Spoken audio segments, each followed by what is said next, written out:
Full Color podcast today, where we live life in, we've debated whether it's high definition or it's ultraviolet. Today, I'm feeling a little ultraviolet. It's a mixture of both. It is because, the sun came up and then it got cloudy and then it was sunny and, Mother Nature's just being terrible right now because it's 100 out, I think, right now. Yeah. So today's topic, we are talking about eating seasonally.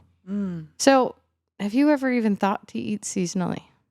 Do you even know what that means? I do, because I grew up on that farm little bit thing. So we ate as the garden produced, and then we canned, helps. and then, So it must be a city slicker kind of misinterpretation in my mind, because Can you Idaho count Twin Falls as a city slicker town? Well, no, but there's so many people moving here. Oh, that's true. There's so many people moving here. So officially, I'm Jennifer Moss, the personality that puts this chaos on, and I've got Liz with me today. She's not wearing orange. Hi, I'm Liz. Say hi, Liz. Hi, Liz. Okay, so a little inside joke. Actually, I brought a little bit of orange produce with us. I see that. Yeah, so orange cauliflower, orange tomatoes, apricots, orange carrots, but not just orange carrots.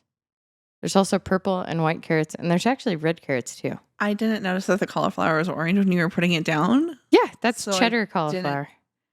So there's cheddar cauliflower. It doesn't actually taste like cheddar. Oh. Okay, you can put cheddar on it, and then it will taste like cheddar. It's more of like a creamy cheddar cauliflower. There's a lot of different colors of vegetables. So I kind of wanted to get into the nuts and bolts of why should people eat seasonally. So you've got how many children? There's several offspring. 4? Yes, I have 4 offspring. That's a little bit. There's little people everywhere, right? There's little people everywhere. Okay, that was the most politically correct way I could say that. The off-camera version is much worse. Okay, so, and I've got 2 stepdaughters, so we have this exercise. I have one daughter, Aurora. She loves tomatoes. And Gwen, oh my God, it is the most dramatic thing. But every year, we go out to the garden when they're in season. I say, all right, you're going to try one tomato.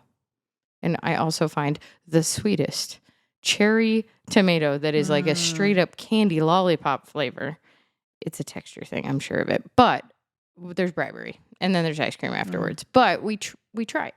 Yeah. And we go through it. Now Aurora, when it's dessert time, she's like, whatever, I got a bowl. I'm going out to the garden. I'm going to get some tomatoes. That's her thing. But same with strawberries. We just put some raspberry bushes in last year, so they're now digging through those. I don't think I allocated enough garden space for those. They're going to take over, but that's a completely different podcast for spacing of your plants. It's really important. And when to cut them. You should add that in when you do the spacing, because you have to cut those at a certain time of the year, and most people don't know that. Same with any shrubs like that, and any tree. So trimming and cutting and doing all of that has to happen at certain times. We're not going to topic. Yeah, we're not even going to scratch the surface, because I'm going to have to cross-reference, make sure I don't tell you the wrong thing. But okay, so I actually have been on kind of a health journey for the last 2-3 years. Leaky gut, had hormonal issues, all this, that, and the other. And there was one point, one of the naturopaths or nutritionists I was seeing, they said, do you eat seasonally? And I said, what do you mean? It's just kind of like, well, yeah, I eat tomatoes when they come off the vine, but it wasn't really a conscious thought. It was more of, this is available, so I'll eat it now. Or, pears are only available when pears are in season. Yes. But if you look at the carbon footprint of when you go into the grocery store in December, what should be in the produce department in Idaho? Squash. Just about it. Yeah. Maybe potatoes. Potatoes and onions. Squash. Anything that you could cold storage, right? Yeah. But there'd be nothing fresh per se. No. And even the squash, you have to be a little careful. It needs to be like that winter squash. Exactly. Not that zucchinis or anything. What does it look like? There's pears and Chock-full. apples and cherries and blackberries. Right? So think of all of the input that goes into that, right? So from a resource standpoint, so you're paying for heat wherever they're coming from. You've got the labor. If you've got any non-renewable resource that goes at it, like oil for the gasoline that has to drive the truck to drive to you. And I mean, I bought a pepper the other day. It was from Canada. I'm like, how does Canada already have bell peppers? And they're greenhouse grown. So that's a thing. So we've completely disrupted the natural cycle of vegetable production and fruit production and nut production. What's the other one I was thinking? Herbs. And also beer. I know that sounds strange, but beer and wine are still an agricultural commodity at the end of the day. And so there's a seasonality to that. So if you notice, like, there's IPAs this time of year. I'm very much in a beer thing. You just got done with the beer thing. Yeah. Beers for boobs? Yes. Boobs for beers? Beers for boobs. We're talking about beers and boobs. Beers and boobs. It's our favorite thing. This is a PG-13-ish podcast. Well, Zach was there. He liked the beer. Exactly. Beer is good. It's hops in a glass. Yeah. My dad always used to say the pork chop in every can. Coors boy. Yeah. So, and I love winter beer. That's my favorite because I like the dark, the ambers and the porters. And we went over this. All the interesting. Oh, I love it. Yeah, I'm a cider girl. I just learned about the Buzz down below us. So the Buzz is a coffee porter from Salmon River up out of McCall. And Joel Newton introduced me to that. So I'm going to be drinking Buzz soon. Pretty good stuff. Okay. Anyways, plug for Beer Fest, Magic Valley Beer Fest, August 6th. We should say that. Yeah. Tickets are online or at Coda or Jakers. That is a wonderful way to drink seasonally. Yes. I'm excited. So basically, if you eat within season, it tastes better. So there's better flavor, and they're a lot more nutritious. So if you're harvesting the plant right as it's ready, the fruit, it actually has a whole bunch more nutrients packed into it. And then if you cook it, there's a whole argument of, you could cook the nutrients out. But if it's in the off season, the best thing I can suggest for people is go get frozen vegetables and frozen fruit because those are frozen at their time of harvest. So they still have the same nutritional value. And so that's something that's really kind of important. And also with kids, small offspring everywhere, right? Yeah, they eat me out of house and home. But do they go for processed food? No. Or do they go for, and you probably don't eat a lot of that. So they're going to eat what tastes good, right? Yeah. So I got my daughter, Gwen, who's the pickiest thing on planet Earth because textures are hard for her. And she's just not good with new stuff. And when I met my husband, who's single dad, they ate everything out of a box or the freezer. And I was like, oh, this is going to be tough.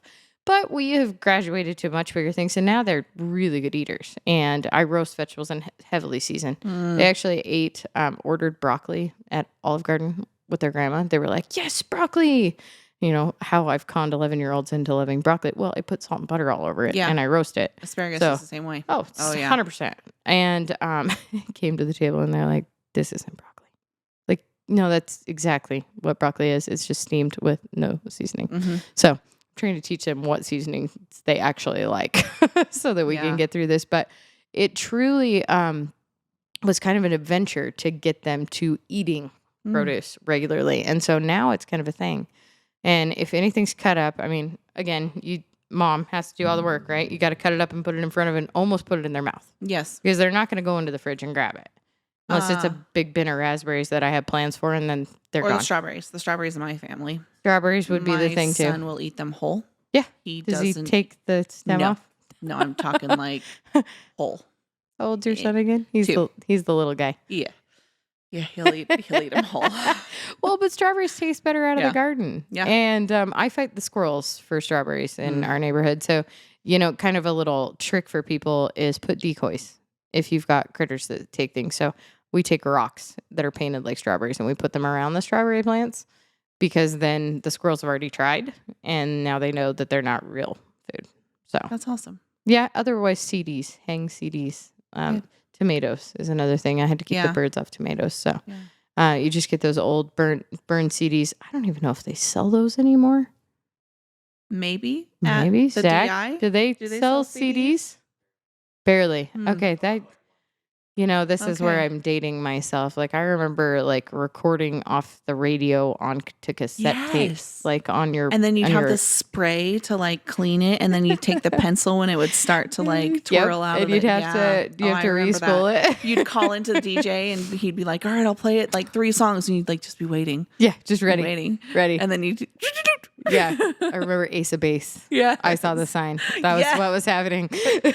So when we talk about gardening, sometimes that's a lot like tech that's just old. But from an environmental standpoint, if you're eating seasonally, you're also supporting local and you're cutting down on that carbon footprint that bringing produce from all over the world, right? I mean, they could be grown in Mexico, Ecuador, it could be being flown over from China. There's a whole nother argument there.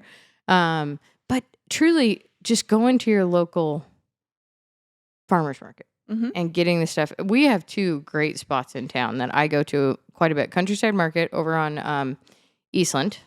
Is that where I'm at? Nope. Addison. There we go. That's the right road. Yeah. It's on Addison. Just past the old DMB and the new DMB. Grow it like behind them. Straight up. It is on site. Yeah. And they grow a little bit in Buell, I think. But yeah, so it's the Cohens. They run that. It used to be the Pros. And then you've got Blue Rock Market, Trenda. And Trenda and her family just doing an incredible job. And so, that's the best part about it. It tastes better. You're supporting somebody local. You're employing people local.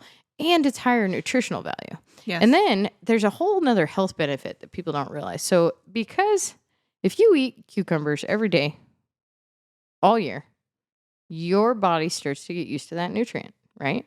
So it doesn't have as much of an effect on you. So if you start to eat seasonally, just kind of intentionally, hey, 1 meal this week, I'm going to try something that I haven't tried. I do this all the time.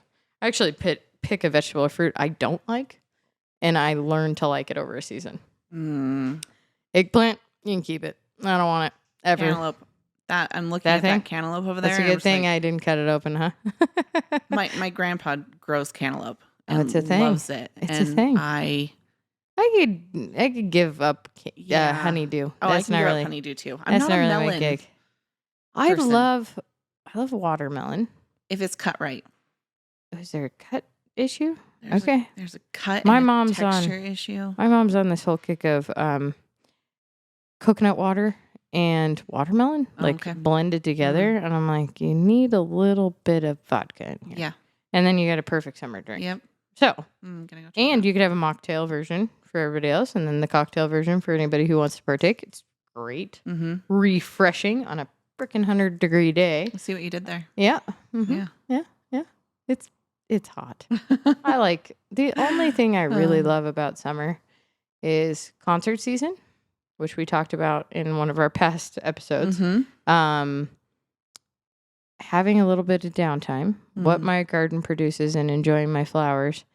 Past that, you could give me fall and winter any day of the week. But that's me. I'm okay with that. No, but I'm with you. We just had this conversation. My entire livelihood is dependent on summer, though. Yeah. So that's... Who am I to run people off? And I just ran into a friend who does real estate in town, and overall I was getting some produce, and she's like, God, I just love it. Like, oh, that sounds miserable. I'm going to just go hang out in the AC. It's going to be great. And then you're sitting there like sweating a little bit, and you're like, yeah, it's so great. It has its place. We also live in a part of the world that is not so heavily populated with a lot less issues than other parts. So I'm going to call that a win. Agree. Yeah, I'm going to call that a win. So that's basically, if you think about it, if I'm switching up what I'm eating at any given time, I have totally different nutrients coming into my body at all time. So that's actually, if you look back, like historically, our ancestors, they didn't have nearly the health problems we did because they ate seasonally. And they followed their circadian rhythm. They weren't staying up to all hours in the middle of the winter because they were only really up when it was daylight. They got a lot more sleep. Can you imagine getting that much sleep in the winter? Like a hibernation approach. My grandfather's 95, and I'm like connecting the dots. Yeah, it all makes sense. It all makes sense. My great grandpa used to actually, in the winter, he would drive all the way down to Central America with his bus, and he would go fishing for a couple months because he was a farmer. They didn't need to be up in Idaho. My grandparents were winter, they would go to Arizona. They're the winter birds. My grandparents still are. Yeah, that's like a thing. Yeah, and they came back in March this year to help me with my parents because they were having surgeries. Yep, I remember they would miss my birthday every year because it's in February. Exactly, I'm March baby. Yeah, so they would leave like right after New Year's and like be gone until March. They get up here and they're like, their skin is just so thin they can't handle the cold anymore, and I'm just like, this is glorious. It's so nice. But I love snow, and I'm a snow sports person. All right, so I always look forward to certain seasons. Do you have certain vegetables or fruits you look forward to? Yes, summer. I love summer. What produce? All of it. So the only thing I don't like is melon. But other than that, I am into trying everything. So my grandparents, because of the farm, They grew pie cherries. We grew, our garden was 1/4 of an acre. Oh, that's just a small weeding project every day. Corn, kohlrabi. I haven't had corn yet. Green beans, potatoes, all the things, lettuce, spinach. Straight from the garden tastes so much better. Cucumbers, carrots, and then peaches, and then peach cots, and then apricots, blackberries, grapes. For those who do not know what a peach cot is, it's a peach crossed with an apricot. And then there's plum cots, which are plums crossed with an apricot. So green peppers, the red peppers, orange. I think we had everything. That's crazy. I just put squash, a cherry tree, a peach tree, and a nectarine tree in last year, and we got a couple of cherries. Yeah. But I mean, it's not a very big pears. I grew up with pears all over. It's same with apricots, and I just never cared for them. Now I love them. Oh yeah. And then we had walnuts. Like we have everything. That's crazy. I used to have a black walnut tree above this rental, and you could hear when they start to fall. Yep. It'd be like pop, pop, pop, pop. So pop, we had English walnuts and black walnuts. Oh wow. I'm not into walnuts. I like to bake with them. Yeah. I just don't like to eat them. Pecans all day. Oh yeah. So we'd pick cherries because you have to pick them or the robins get them. Oh yeah. And then 100%. We'd hand make a deep dish double layer cherry pie. Oh, so cherries is the one thing I look for, and huckleberries. Yeah. We didn't have huckleberries, but I found this at Blue Rock, and it's made by Ballard, and it is huckleberry cheddar. So I have gone to, if I do not have time to prep something for like a dinner party or something, I just grab a brick of this, some crackers, and some pepper jelly. Yeah. Problem solved. Yeah. I love jalapeno jelly. Oh, so I make a pineapple habanero that is just, and that is actually how my husband fell in love with me. We had Ballard's Greek halloumi cheese, and I grilled it up. And then I had that pineapple habanero jelly on wheat thins. Our first like big dinner that we sat down and like we were starting to like each other. And he was like, I'm in. I cooked him a steak that was probably 1.5 inches thick. Perfect. And he's like, yep, I'm never leaving. I made my husband food too. It is the way through to the heart. Through the heart. Yep. Yeah. That's also where your immune system sits. Everything. Your whole health is in your stomach. So why not feed it what you're supposed to? Yes. Right? So everything I have on the table is actually in season right now. So beets is a big thing. I didn't bring kohlrabi. I love beets. I do too. And everybody thinks they taste, well, there's a lot of people who think, I love pickled beets. Yes. My favorite beets are the orange ones, not the red ones. Touchstone Gold, or there's rainbow beets, and they're all different colors. But you only thought carrots were orange, right? I knew there was purple carrots. I haven't seen purple carrots. So there was some royal family over in Europe. At one time, they were like the House of Orange. They crossbred all the carrots to be orange, and somehow that went, full on. And there is multiple kinds of carrots. That's why, cauliflower, there's purple, which is graffiti, and it's like a deep, rich purple. I happened to run into a lady there, and she was like, this really, don't they all taste the same? I was like, no, they really don't. The cheddar's a little creamy. The Romanesco's got a little bit more spice, and that's like the green peaky one. The white cauliflower is white cauliflower, and there's different flavors. White cauliflower and regular broccoli. Yeah. Oh, yeah. There's different stuff. Yeah. I mean, that's the beauty of it. That's why you'll find some lettuce that you love and some lettuce that you don't love. Right. I didn't used to like arugula. I actually put arugula in my smoothie this morning. Now I love arugula. It's really good with the right complementary flavors. Also, one of these days we're going to have to do a podcast on like kind of what flavors play on your tongue well, because some people are salty, some people are sweet, and it just depends. I'm sweet. So, I'm a salty. That's why I love purple potatoes. I also love purple potatoes just because they're purple, and I always want to make mashed potatoes from purple potatoes. Oh. Hey, do it. You could do a red, white, and blue spread and just do all red, white, and blue foods. Also, I'm obsessed with blue food. It's a strange thing, but purple's almost blue, but not. The thing that people need to be leery of, though, is that changes. Oh, yes. It does. It comes out a similar color as well. Yes. So don't be startled. Just remember what you ate. That's like a PSA warning. Because when that first started happening to me, I was like, that's not good. There's something wrong with me. So it's PSA warning. And I used to make beet chips. And if you undercook them not undercook them, if you slice them too thick and then you eat all of them because they taste so good and you overeat them, so like cherries, you just slow down. Don't eat too many. Yes, beets. That's the thing. I'll leave it at that. I'll let everybody's imagination. Yes. Somebody's just going, oh my God. The other day, my mother and I are just like, okay, how many cherries do we eat? We need to be a little careful. Yeah. And, cherries are really good for inflammation too. So that's... Just don't eat the pit because they have arsenic in them. You're probably ingesting arsenic a little bit all the time. You probably have to eat a lot of the pits. I'm just saying. God, they can find rocket fuel in cow's milk too. Most of it's sourced out of Texas. Ironic. I don't know. Interesting. Yeah. There's little metals in the air and plastics. Yeah. There's all sorts of stuff. So you're ingesting garbage constantly. At least help yourself out and eat some real food every once in a while.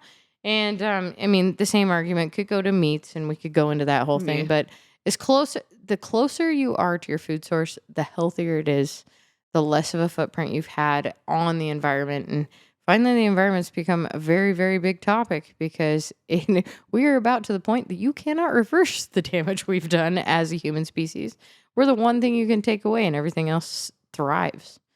So it's kind of part of that thing. So big ag, which is producing this stuff, if we can help source more locally, grow a little bit more locally, and eat more seasonally, God, right there, you're doing a lot. Like, because it's hard to recycle in Twin Falls.